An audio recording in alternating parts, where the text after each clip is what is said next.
2016 ఏప్రిల్‌లో తేజ గారి ఆఫీస్‌కెళ్ళా. ఆఫీస్‌కెళ్ళినప్పుడు ఆయన దగ్గర కూడా అసిస్టెంట్ డైరెక్టర్‌గా ఎళ్ళా. ఓకే. ఎళ్తే ఆయన అసిస్టెంట్ డైరెక్టర్ కాదు, నువ్వు అన్నీ మూసుకొని ఒక 3 సంవత్సరాలు యాక్టింగ్ చెయ్యి. హ్మ్.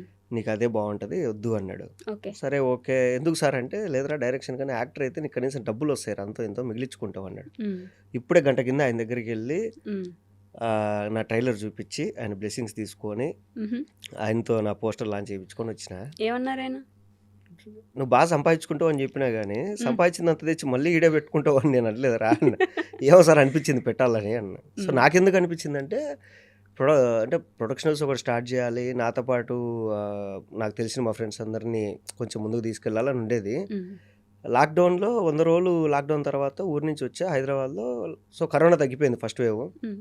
అందరం కూర్చోన్నాం. కూర్చోంటే పార్టీ చేసి ఇద్దరు ముగ్గురు మిస్సింగ్. ఓకే. ఏర్రా వాళ్ళంటే వాడు చనిపోయాడంట మామ, ఇటు చనిపోయాడంట మామ అన్నారు. ఓహ్! అప్పుడు అనిపించింది ఓరియమ్మ ఏందిది, అంటే ఇప్పటిదాకా కలిసున్నాం అందరము, నెట్టుండిపోయినాడు. హ్మ్.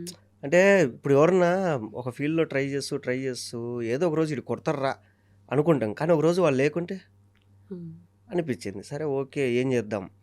సరే చిన్న సినిమాలు ఎలాగో బాగా వస్తున్నాయి కదా! మనమే ఏదైనా ప్లాన్ చేద్దాం అని చెప్పి ఐడియా వచ్చింది. ఓకే. ఆలోచిస్తూ ఉన్నా. హ్మ్. ఏం చేయాలి? ఏం చేయాలి? అప్పటికి మన 'సుహాస్' గాని, మన 'కిరణ్ అబ్బవరం' గాని, సో వీళ్ళిద్దరూ నా సీనియర్స్. హ్మ్. అంటే వీళ్ళిద్దరు నాకన్నా ముందే యూట్యూబ్‌లో వచ్చారు.